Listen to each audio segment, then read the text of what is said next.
새해를 성공으로 이끄는 물질관에 대해서 말씀을 나누고자 합니다. 고려 말의 유명한 충신이요 장군인 최영 장군은 일찍이 그 어버이가 황금을 보기로 돌같이 하라는 그런 가르침을 마음에 새겨서 자기가 출세하고 모든 권력을 가졌음에도 불구하고 결코 권력을 치부의 수단으로 사용하지 않고 정직하고 성실하게 살았습니다. 정변이 나서 그가 죽었을 때에도 내가 올바르게 살지 않았으면 내가 내 무덤에 풀이 날 것이요 내가 청렴결백하게 살았으면 무덤에 풀이 나지 않을 것이다. 그런데 정말로 무덤에 풀이 나지 않았다고 합니다. 이 세상에서 청렴결백하고 정직하게 사는 것이 쉽지 않습니다. 더군다나 오늘날과 같은 자본주의 사회에서는 물질이 있어야 사는 것입니다. 그러므로 돈 버는 눈이 열린 사람은 정말 탁월한 능력을 가진 것이죠. 눈이 열려서 돈을 잘 벌으면 얼마나 좋습니까? 그러나 그것이 최상의 것이라고는 할 수 없는 것이 이 세상에서 아무리 물질을 많이 번다 할지라도 인간의 삶에는 한계가 있기 때문입니다. 그러므로 우리는 물질을 잘 벌을 뿐만 아니라 물질 세계를 뛰어넘어서 영적 세계를 보는 눈이 열려야 될 것이고 더 나아가서 하나님을 바라보는 믿음의 눈이 열려야 될 줄로 믿습니다. 어떻게 하면 우리가 물질 세계에서도 승리자가 되고 우리의 영안이 열려서 하나님을 보고 하나님의 뜻대로 물질을 사용하며 살아갈 수 있는지 말씀을 통하여 함께 은혜를 나누고자 합니다. 첫째로 세상에서는 어떻게 보물을 얻고 사용하는지 우리가 생각해 볼 수 있습니다. 세상에는 진귀한 보물들이 많이 있는데 그 많은 보물을 모아놓는 것이 세계 곳곳에 엄청나게 있겠죠. 그러나 그것을 공개적으로 보여주는 것이 터키 이스탄불에 가면 토카프 궁전이 있습니다. 이 토카프 궁전에는 파티우 코슈크라는 그런 집이 있는데 정복 왕의 정자라는 그런 뜻입니다. 그래서 이 오스만 터키 제국이 400년 동안 이 근동 지역을 정복했어요. 터키뿐만 아니라 그리스, 저 남쪽으로는 이스라엘 지역, 그 당시엔 이스라엘이 없었습니다만 그 지역까지 다 정복한 대제국을 세웠어요. 그 제국의 왕 술탄이 수많은 보물을 이렇게 모아놓은 그 장수가 오늘날 공개되고 있습니다. 사람들은 결혼 선물할 때 물론 그 여러 가지 좋은 반지도 있습니다만 다이아몬드가 변하지 않는다고 해서 다이아 반지를 하는데 다이아몬드 반지 이렇게 봐야 별로 뭐 멋있지가 않은 것 같아요. 이거 그래서 작아서 그런가 봐요. 그래서 그것은 별로 다이아몬드가 그렇게 멋지고 최상의 그 보석이라고 하는데 정말 그런가 하는 의아심이 있었어요.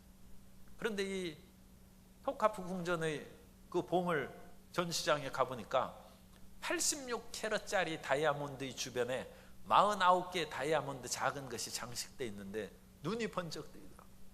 아, 정말로 이 다이아몬드가 이렇게 아름답구나. 그래서 사람들이 그와 같이 다이아몬드를 찾는구나 하는 그런 생각이 새삼 떠올랐습니다. 그런데 거기에서는 6666개의 다이아몬드로 장식된 황금 촛대가 있어요.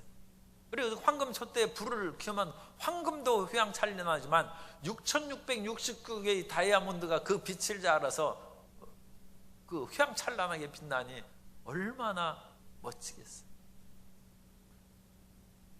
또한 25,000개의 진주로 장식한 황금 옥자가 있어요.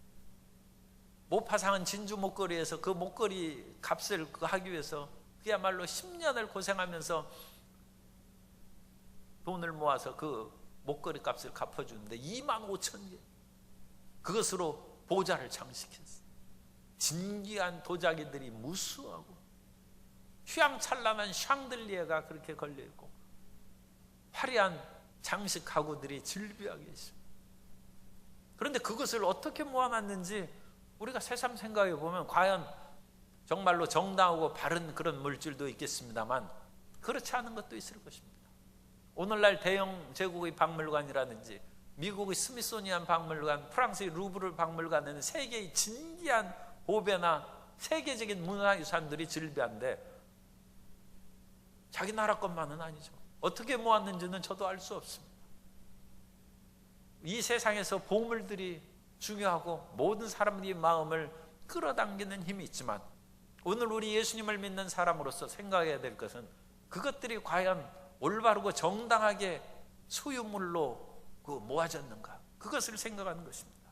예레미야 17장 11절에 보면 불의로 치부하는 자는 자고새가 낳지 아니한 알을 품은 같아서 그의 중년에 그것이 떠나겠고 마침내 어리석은 자가 되리라. 1988년에 윌리엄 포스트라는 그런 사람이 있었는데 가난한 노동자였어요. 먹고 살 것이 단돈 몇 달러밖에 없었어요. 그런데 그분이 자기 있는 반지를 전당포에 맡기고 40달러를 얻어서 복권을 샀는데, 그 복권이 당첨되어서 1620만 달러를 받았어요. 우리 돈으로 한 170억 원. 170억 원 복권에 당첨됐어요. 그래가지고 그 당첨된 이유로 그것을 가지고 마음껏 썼어요. 사업도 마음껏 사고 했는데, 돈이란 쓰면 사라져버리는 것이고, 실력도 없는 사람이 사업 그냥 돈 있다고 해서 그거 사들여가지고 한다고 돈을 벌겠습니까? 순식간에 망해서 1년 만에 돈이 다 떨어졌어요. 그리고 1년 후에는 100만 달러나 오히려 빚을 졌어요. 그리고 돈이 갑자기 생기니까 주변의 친척들이 싸움이 나가지고 살인사건이 생기고 결국 그것으로 인하여 교도소에 들어갔어요. 나중에 교도소에 나왔을 때 그 사람은 식량 배급소에서 줄 서면서 밥을 타 먹고 살다가 질병으로 죽었습니다. 그 사람이 죽기 전에 한 얘기는, 내가 복권에 당첨된 것은 지독한 악몽이었다고. 멀쩡하게 살아가는 사람에게 170억 원을 던져주니까 그것으로 인하여 완전히 영혼이 파멸되고 주변 사람들까지도 죽고 온 난장판을 만들어 놓고 결국은 비참하게 식량 배급소에서 줄 서 기다리다가 질병으로 죽고 마는 것입니다. 그래서 본인은 복권을 차라리 당첨 안 된 것이 좋았지, 나는 악몽을 꾼 것이라고 하는 것입니다. 성경은 우리에게 말씀합니다. 잠언서 28장 6절에 가난하여도 성실하게 행하는 자, 부유하면서 굽게 행하는 자보다 나으니라. 그래서 우리는 물질이 있는 것이 오늘날 삶에서 절대 필요한 것이죠. 그러나 그 물질을 가지고 있는 그 자체, 그것만이 다가 아니라 그것을 어떻게 모았느냐, 그것이 중요한 것이고, 더 나아가서 그것을 어떻게 사용하느냐, 그것은 더더욱 중요한 것입니다. 어떤 사람이 열심히 일했는지 어쨌든 소장농을 닥달해서 돈을 모았는지 간에 엄청나게 돈을 모았어요. 그래서 고대 농업시대에는 쌓을 것이 없는 수확물을 얻어서 곡간을 헐어버리고 새로운 곡간에 그 먹을 것을 쌓아놨어요. 그리고 누가복음 12장 19절 이하에 보면, 또 내가 내 영혼에게 이르되 영혼아 여러 해 쓸 물건을 많이 쌓아두었으니 평안히 쉬고 먹고 마시고 즐거워하자 하리라 하되, 하나님은 이르시되 어리석은 자여 오늘 밤에 내 영혼을 도로 찾으리니 그러면 내 준비한 것이 누구의 것이 되겠느냐 하셨으니, 자기를 위하여 재물을 쌓아두고 하나님께 대하여 부요하지 못한 자가 이와 같으니라. 이 사람이 부자가 된 것이 잘못이 아니에요. 재테크를 잘못해서 부를 적절하게 사용을 못한 것이 잘못이에요. 전 일찍이 주의 종이 됐기 때문에 재테크를 못합니다. 그러나 오늘 설교를 위해서 재테크를 내가 또 부지런히 찾아봤어요. 인터넷 찾아보니까 통장 쪼개 쓰기를 해야 된대.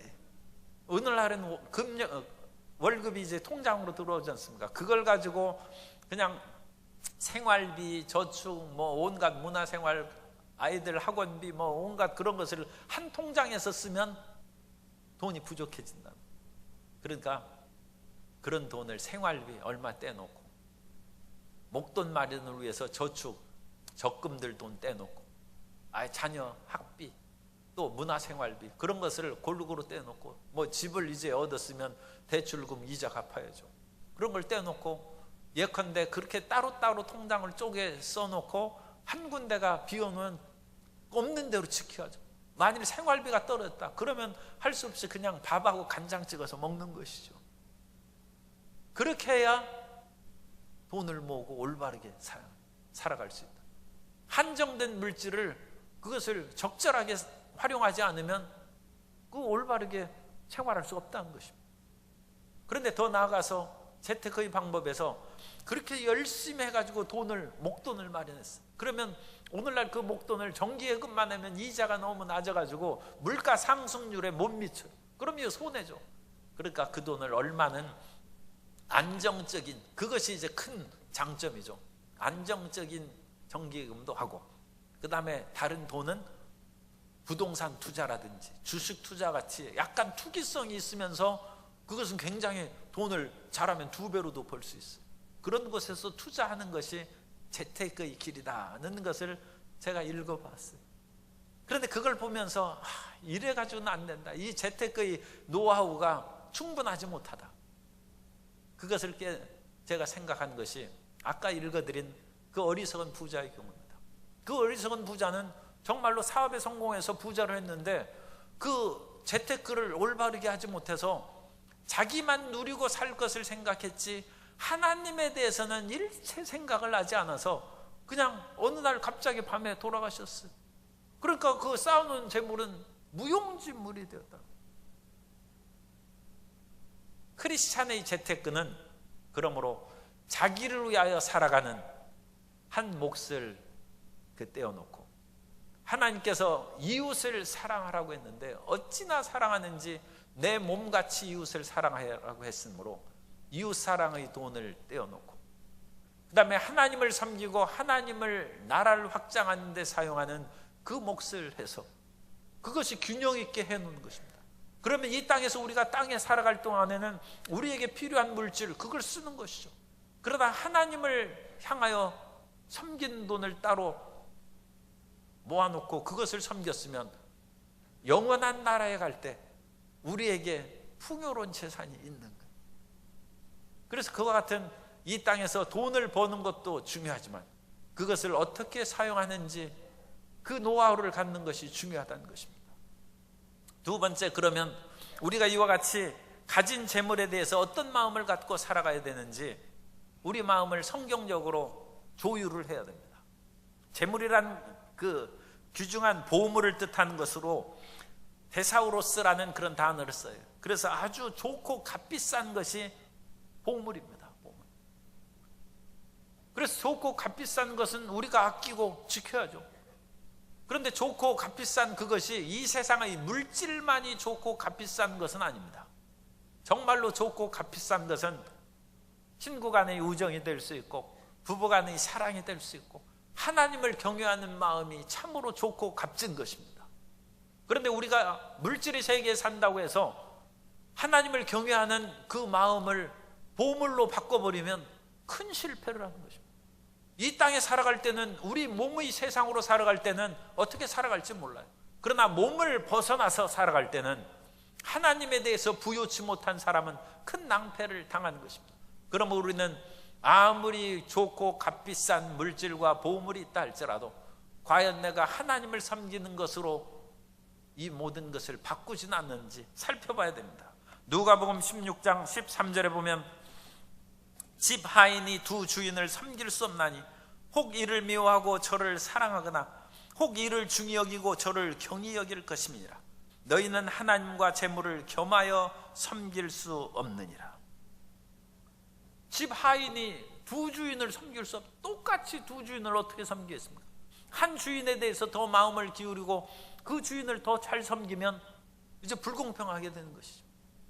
그런데 성경은 참 놀랍게도 하나님 위에 누구를 병렬해서 얘기할 수 있겠습니까? 그런데 재물을 나란히 써놓고 하나님과 재물을 겸하여 섬길 수.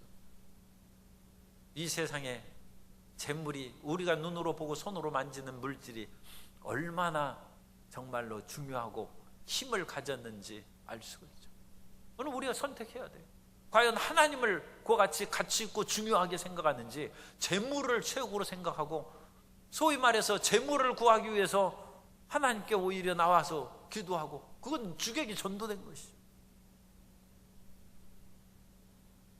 이 세상에 보물이 중요하다 할지라도 하나님보다 중요할 수는 없고 주 예수보다 귀한 것은 없는 것입니다. 주 예수보다 귀한 재물도 부귀영화 명예도 그 어떤 것도 예수님과 바꿀 수는 없는 것입니다. 그러므로 우리는 재물에 대해서 성경적인 그런 마음을 갖되, 그렇다고 해서 우리가 예수님을 믿는다고 가난하게 살라는 말씀은 성경에 기록되지 않았습니다. 오히려 성경은 우리를 부요롭게 사는 것을 원하고 계십니다. 잠언서 6장 6절 이하에 보면, 게으른 자여 개미에게 가서 그가 하는 것을 보고 지혜를 얻으라. 개미는 두령도 없고 감독자도 없고 통치자도 없으되 먹을 것을 여름 동안에 예비하며 추수 때의 양식을 모으느니라. 그러니까 사람이 저축하는 것이 있어야죠. 개미가 여름 동안에 예비하고 추수일 때 양식을 모으는 것처럼 사람이 아무 모아놓은 것이 없는 것은 개미만 또 지금 못한 생각을 하는 것입니다. 그래서 사람은 부지런하고 저축하는 것이 있어야 하고 자기에게 필요한 목돈이 있어야 돼요. 장로교를 그와 같이 시작한 장 깔뱅, 원래 프랑스 사람입니다. 장 깔뱅이 자본주의 그런 시작을 마련했다는 그런 견해가 있습니다. 이 장 깔뱅은 직업 소명론에서 성직과 세속의 직업의 차이를 없앴어요. 성직도 하나님께서 세우신 것이고 세상의 직업도 하나님께서 세우신 것이다. 그러므로 모든 직업은 하나님 안에서 올바른 직업 가진 것은 모든 사람이 다 똑같은 거예요. 하나님께서 어떤 사람은 주의 일을 해서 살라고 하는 것이고, 어떤 사람은 사업을 하는 것이고, 어떤 사람은 가르치는 일을 행한 것이고, 각종의 일을 하나님께서 세우셔서 그것이 천직이라는 것입니다. 그래서 천직을 성실하게 수행하면 하나님께서 기뻐하신다는 것입니다. 그러면서 하나님께서 선택한 모든 사람들을 그 길로 인도하신다는 예정론을 얘기하는데, 막스 베버가 프로테스탄티즘의 윤리와 직업인의 그 자본주의 정신이라는 그런 책에서 프로테스탄티즘의 윤리는 개신교의 이제 윤리입니다. 개신교의 윤리와 자본주의 정신을 말하는 것이죠. 거기에서 장 깔뱅이 얘기한 이와 같은 예정설이 자본주의 기초가 됐다는 견해를 썼어요. 그것은 하나님께서 어떤 사람을 선택해서 구원하기로 예정했는데 이 땅에서 그 사람을 선택하고 예정했다는 실질적인 증거가 뭐냐는 것입니다. 그 실질적인 증거가 이 땅에서 경제적인 성공을 하는 것이다. 그렇게 얘기를 했어요. 그러면 이 땅에서 부자가 하나님의 선택받고 예정받은 것이 되죠. 그런데 그 다음도 우리가 생각해야 됩니다. 그 사람의 경제적인 성공은 검약과 근검 전략을 통해서 마련한 돈이 하나님이 선택한 증거라는 것입니다. 투기나 허영된 마음으로 일확천금한 돈이 하나님께서 그 사람을 선택하고 구원했다는 증거가 아니라 성실하고 부지런히 일하고 근검 전략하게 살아가서 물질적인 부요를 얻은 사람은 하나님께서 택하고 복을 준 사람이라는 것입니다. 그러므로 오늘날 이 자본주의 사회에서 우리가 부유하게 살아가고 하나님의 뜻을 수행하는 것은 그것은 올바른 것이고 하나님이 기뻐하시는 것입니다. 다만 우리는 이 땅을 살아가면서 땅의 것에 매여가지고 위의 것을 바라보지 못하는 그런 잘못을 가지면 안 된다. 세계의 어느 유럽의 그런 나라들에게는 정말로 우리보다 훨씬 더 잘 살고 풍요로운데도 불구하고 굉장히 근검 전략하고 음식 먹을 때도 남기는 것이 없어요. 깨끗이 먹는 그러한 나라와 민족들이 있어요. 그러면서 그 사람들은 부를 축적합니다. 그래서 나라도 부강해요. 나라에도 힘이 있어요. 그리고 힘이 있는 그 나라의 힘을 가지고 여러 사회복지제도를 잘 수행합니다.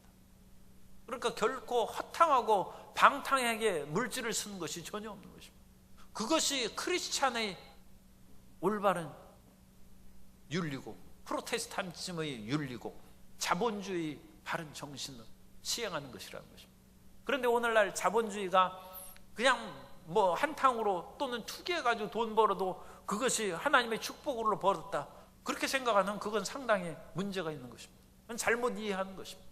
하나님께서는 자본을 축적하고 우리가 부유하게 사는 것을 기뻐하시지만 결코 허황 때에 모은 돈을 기뻐하시는 것은 아닙니다. 그것은 땅의 것입니다. 우리는 하늘의 것을 바라보고 주님을 향하여 나아가야 될 줄로 믿습니다. 뿐만 아니라 우리는 이 땅에서 받은 그런 풍요한 물질을 가지고 우리 자신을 행복하게 누리며 살아갈 수 있어요. 디모데전서 4장 3절 이하에 보면 혼인을 금하고 어떤 사람은 음식물을 먹지 말라고 할 터이나 음식물은 하나님이 지으신 바니 믿는 자들과 진리를 아는 자들이 감사함으로 받을 것이니라. 하나님이 지으신 모든 것이 선하매 감사함으로 받으면 버릴 것이 없나니. 그래서 음식을 먹고 마시고 누리고 사는 그런 복된 삶을 살고, 전도서 8장 5절에도 말씀합니다. 이에 내가 희락을 찬양하노니 이는 사람이 먹고 마시고 즐거워하는 것보다 더 나은 것이 해 아래는 없음이라. 하나님이 사람을 해 아래서 살게 하신 날 동안 수고하는 일 중에 그러한 일이 그와 함께 있을 것이니라. 하나님께서 주신 물질을 근검전략으로 성실하게 일해서 부유함을 이루고 그 부유함을 누리며 살아가라는 것입니다. 그런데 그것만으로 끝나는 것이 아니라 그 부유함을 누리면서 하나님께서는 이 세상에 가난하고 고아와 과부 같은 사회적인 약자를 돌보는 또한 책임을 주셨어요. 잠언서 11장 24절 이하에 보면 흩어 구제하여도 더욱 부하게 되는 일이 있나니 과도히 아껴도 가난하게 될 뿐이니라. 구제를 좋아하는 자는 풍족하여질 것이요 남을 윤택하게 하는 자는 자기도 윤택하여지리라. 어리석은 부자는 이러한 재테크 방법을 몰랐어요. 그래서 자기 먹고 마시고 내 영혼아 여러 해 먹고 말 걸 준비해 놨으니까 그걸 즐기자고 했는데 누리지 못하고 죽었어요. 그런데 이 가난하고 불쌍한 사람들을 위해서 구제했다면 그게 도르가 얘기입니다. 도르가가 어느 날 갑자기 돌아가셨어요. 그런데 그 도르가 또는 다비다라고 그러죠. 그런데 그 도르가가 워낙 구제를 많이 해가지고 과부들이 그 약자의 상징입니다. 그 도움을 받았는데 갑자기 돌아가셨으니까 너무 비탄해서 베드로를 불러가지고 이 얼마나 착한 일을 했는데 이렇게 갑자기 죽었으니 어떻게 하면 좋겠습니까? 그래서 베드로가 도르가에 일어나라 해가지고 다시 눈을 떠서 살아났어. 구제는 생명을 구합니다. 만일 이 사람이 도르가가 자기 있는 돈으로 혼자 이 어리석은 부자처럼 그렇게 먹고 죽었으면 그냥 장사 지내는 것이죠. 그런데 장사 지내지 않고, 그러니까 어리석은 부자는 돈 많았는데도 그를 위하여 기도하고 부르짖는 사람이 없어서 죽었어요. 그런데 도르가는 가난한 사람을 돌봐주니까 자기가 죽었으니까 어떡하겠어요? 기도할 수도 없죠. 그런데 자기의 도움받은 사람이 살려낸 거예요. 나아가서 우리는 이 세상의 탐욕을 끊고 하나님을 향하여 나아가면 하나님께서 영원한 나라로 우리를 이끌어 주시는 것입니다. 믿음의 조상 아브라함과 이삭과 야곱은 이 땅의 본향을 그리워하며 살지 않았다고 했습니다. 그들의 본향은 갈대아 우르였고 또는 하란이었어요. 그러나 그곳을 바라보고 살지 아니하고 더 나은 본향을 향하여 이 세상을 행인과 나그네처럼 살아갔습니다. 히브리서 11장 15절 이하에 보면 그들이 나온 바 본향을 생각하였더라면 돌아갈 기회가 있었으려니와 그들이 이제는 더 나은 본향을 사모하니 곧 하늘에 있는 것이라. 이러므로 하나님이 그들의 하나님이라 일컬음 받으심을 부끄러워하지 아니하시고 그들을 위하여 한 성을 예비하셨느니라. 그러니까 아브라함과 이삭과 야곱은 이 땅에 살고 아브라함과 이삭과 야곱이 부유했습니다. 이삭은 농사를 짓고 100배 넣었고 야곱이 양떼와 소떼가 풍족했어요. 그런데도 불구하고 하늘의 본향을 위하여 살아갔다고 성경은 증언하고 있습니다. 그들은 주님 중심으로 천국 본향의 사람으로서 살아가는 것입니다. 요즘에 세금 내는 것이 이제 많이 교계에도 문제가 되고 사회에서도 법인세 인상 인하에 대해서 문제가 많이 나서 제가 세금에 대해서 좀 살펴보니까 고향세가 있어요. 또 그 고향세는 나쁜 세금이 아니라 세금이 뭐 다 나쁘고 그런 의미는 아닙니다. 어쨌든 그 세금 중에서도 아주 좋은 세금이에요. 무슨 세금이냐면 자기가 세금을 낼 때 자기 지역 연고지, 자기 고향 지자체에 세금을 내는 거예요.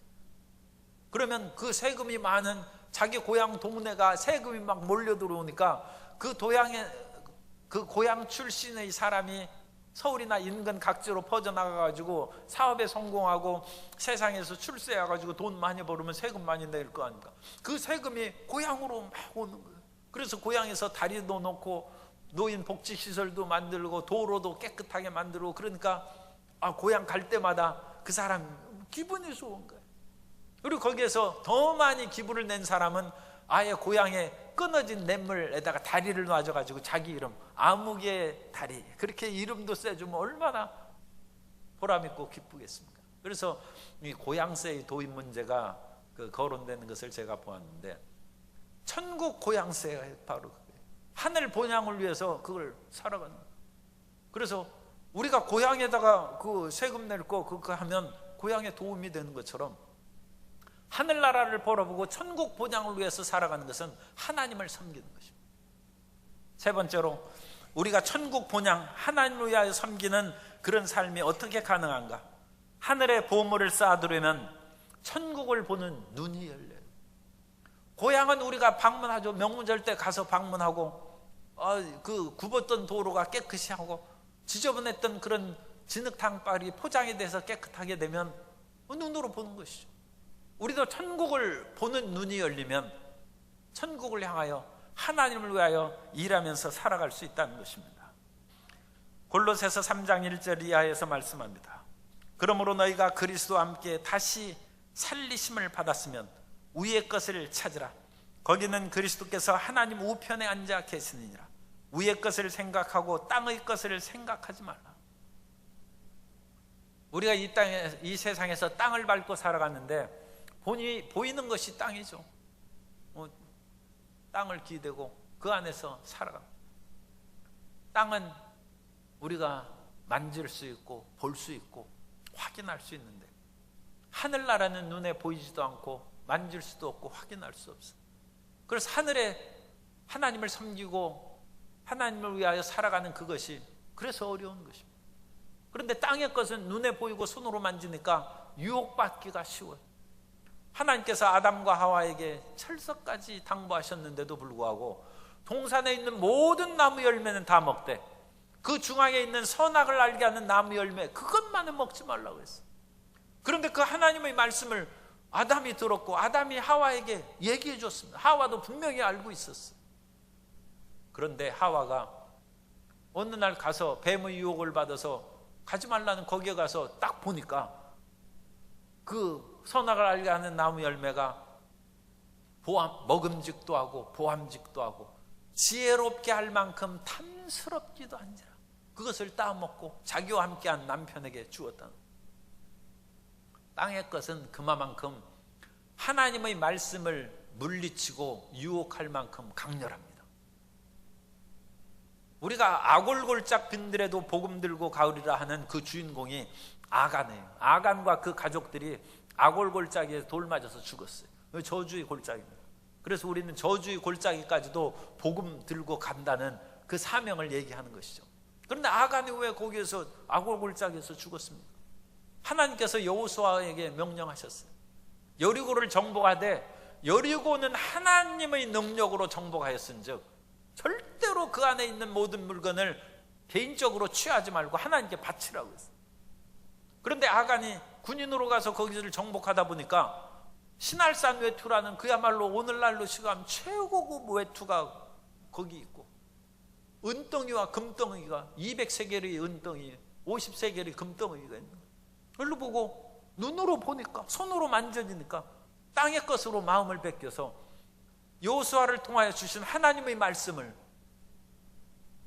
그것을 버리는 거예요. 그래서 아간은 결국 죽고 말았습니다. 이 세상에서 우리가 하나님의 말씀대로 살아가려고 해도 땅에 있는 현실이 우리를 끌어당기고 그걸 잡아당깁니다. 그러나 우리가 이 세상을 이기고 하나님의 나라를 바라보는 눈이 열리면 그것을 극복할 수 있습니다. 벌레의 눈을 가진 사람은 땅의 것밖에 못 봐요. 벌레가 기어다니면서 그냥 살아가는 것이죠.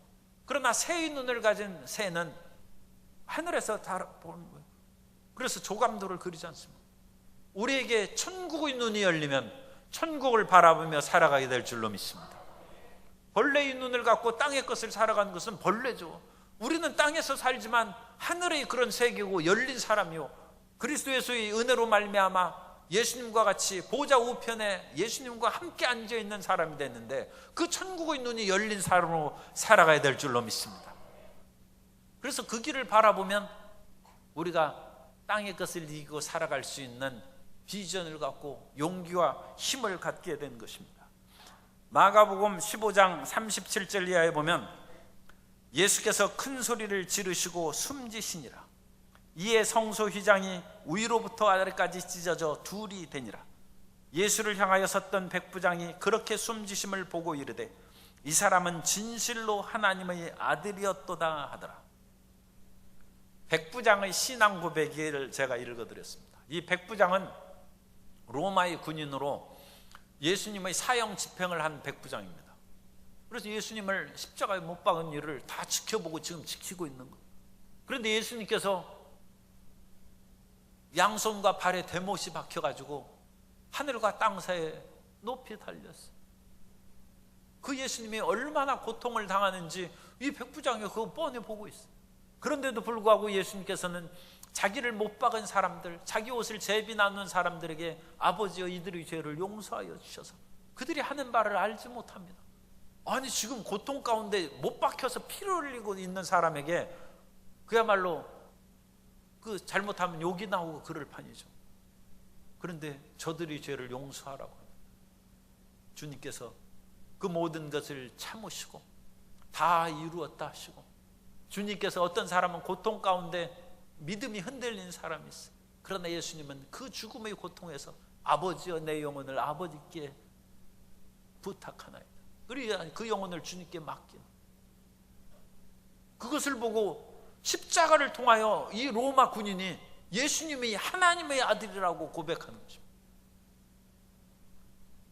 오늘 우리 사이에 현실적인 일들이 아무리 우리를 억누르고 잡아당기고 하와처럼 유혹하고 아간처럼 유혹할지라도 십자가를 바라보면 믿음이 생기는, 나를 위하여 죽으신 예수님을 바라보면서 영원한 세계가 없다면 어찌 하나님의 아들이 육신을 입고 이 땅에 와서 내 죄를 위하여 죽으시겠습니까? 그 십자가를 바라본 것은 저와 여러분 한 사람 한 사람이 죄를 위하여 죽으신 것입니다. 그러므로 땅의 것에 머물리지 아니하고 영원한 세계로 우리를 이끌어 주시기 위해서 예수님의 죽으심을 마음으로 받아들여야 되는 것입니다. 그리고 예수님이 십자가에서 다 이루었다 하고 돌아가실 때 성소의 휘장이 위에서부터 아래까지 찢어졌어요. 이 성소의 휘장은 하나님께 나아가는 길을 막는 휘장이에요. 그런데 휘장이 찢어졌어요. 그 찢어진 것을 히브리서에서는 예수님이 십자가에 못 박혀 죽으신 그 육체를 통하여 하나님의 보좌 앞으로 우리가 나아간다고 했습니다. 십자가를 통하여 하나님을 보는 눈이 열리는 것입니다.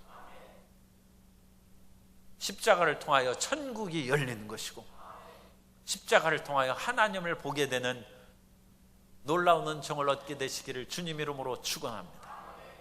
백부장도, 로마의 군인도, 예수님의 사형 집행을 주관하던 백부장도 십자가를 바라보다가 진정 저는 하나님의 아들이라고 고백함으로써 천국을 바라본 것처럼 우리가 믿음으로 십자가를 바라보면 우리의 눈이 열려서 눈이 좋게 되고 땅의 것을 떨쳐버리는 비전을 얻게 될 줄로 믿습니다. 그것이 하늘의 보마를 쌓아놓는 길입니다.